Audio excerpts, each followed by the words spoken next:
అందరికీ నమస్కారం. వికలాంగుల హక్కుల చట్టం 2016 సెక్షన్ 66 అనేది చాలా ముఖ్యమైనది.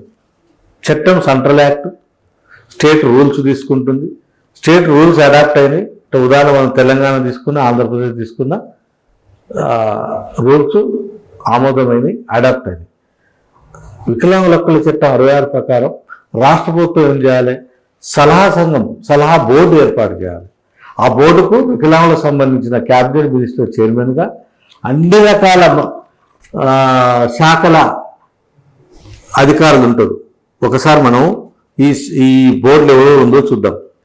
రాష్ట్ర ప్రభుత్వం ప్రకటన ద్వారా సలహా బోర్డు ఏర్పాటు చేయాలి. ఇందులో దివ్యాంగుల వ్యవహార శాఖకు బాధ్యత వహిస్తున్న మంత్రి పదవి రీత్యా అధ్యక్షులు, అదేవిధంగా దివ్యాంగుల వ్యవహార శాఖ బాధ్యత వహిస్తున్న సహాయ మంత్రి మరి లేదా ఉప మంత్రి ఉంటే కూడా ఉపాధ్యక్షులుగా ఉండొచ్చు. ఇందులో ముఖ్యంగా పాఠశాల, అక్షరాస్యత, ఉన్నత విద్య, మహిళా శిశు అభివృద్ధి, ఆర్థిక శాఖ, సిబ్బంది శిక్షణ, ఆరోగ్యం, కుటుంబం, గ్రామీణాభివృద్ధి, పంచాయతీ, ఇండస్ట్రియల్, తర్వాత labour department, employment department, urban development, housing, urban poverty elevation, science and technology, information technology, తర్వాత ప్రభుత్వ కార్పొరేషన్లు, యూత్ వెల్ఫేర్, స్పోర్ట్స్, రోడ్డు రవాణా, ఇంకా రాష్ట్ర ప్రభుత్వం అవసరం అని భావిస్తే వీళ్ళకు సంబంధించిన రాష్ట్ర స్థాయి కార్యదర్శులంతా కూడా ఇంట్లో మన సభ్యులే.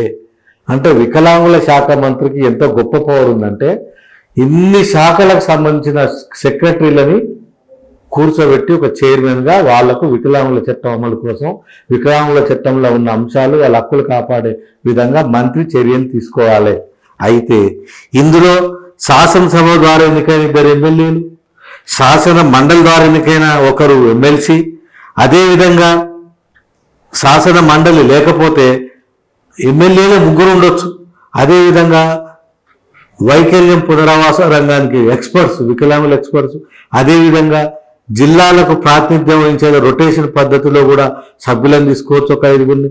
అదేవిధంగా ప్రభుత్వ ఎన్జిఓ సంస్థలు, అసోసియేషన్లు, అదేవిధంగా 5 మహిళలు, షెడ్యూల్ కులాల నుండి, షెడ్యూల్ తెగల నుండి తీసుకోవాలి. అదేవిధంగా రాష్ట్ర వాణిజ్య ఛాంబరు, ఇది ఇండస్ట్రియల్ ఛాంబర్ అసోసియేషన్ల వాళ్ళని తీసుకోవాలి. అదేవిధంగా వికలాంగుల శాఖకు సంబంధించి జాయింట్ సెక్రటరీ హోదాకు తక్కువగా ఉన్న అధికారి ఈ యొక్క బోర్డుకు సభ్య కోశాధికారిగా ఉంటారు. చూడండి, అంటే సెక్రటరియట్లో ఉండే ఉన్నతమైన అధికారి ఎక్స్ అఫీషియో మెంబర్గా సెక్రటరీగా ఉంటారు. అంటే ఒక క్యాబినెట్ మినిస్టరు, ఒక సెక్రటరీ, ప్రిన్సిపల్ సెక్రటరీ, వికలాంగుల శాఖకు సంబంధించిన వాళ్ళు, వీరితో పాటు అన్ని శాఖల కార్యదర్శులు, 2 ఎమ్మెల్యేలు, 1 ఎమ్మెల్సీ లేదా 3 ఎమ్మెల్యేలు, మరి వికలాంగుల సంఘాలు 10 మంది, ఎక్స్పర్ట్స్ 5 మంది, ఇంతమందితో ఒక గొప్ప సలహా మండలి ఏర్పాటు చేసి వాటి నిర్ణయం తీసుకుంటే అవి ఈజీగా జీవోల రూపంలో వస్తాయి.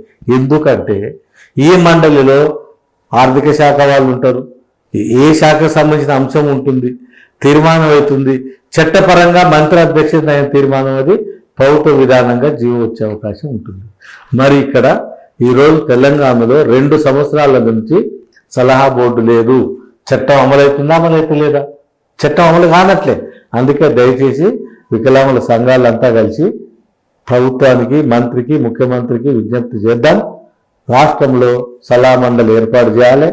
ప్రతి 6 నెలలకు తప్పకుండా సమావేశాలు పెట్టాలి. అన్ని శాఖలకు సంబంధించిన ప్రతి సమస్య చర్చించాలి. దానికి సంబంధించిన జీవోలు సులువుగా బయటికి రావాలి. ఆదేశాలు రావాలంటే మంత్రి గారి ద్వారా మనం సలహా మండలి ఏర్పాటు చేయాలి. Okay, thank you.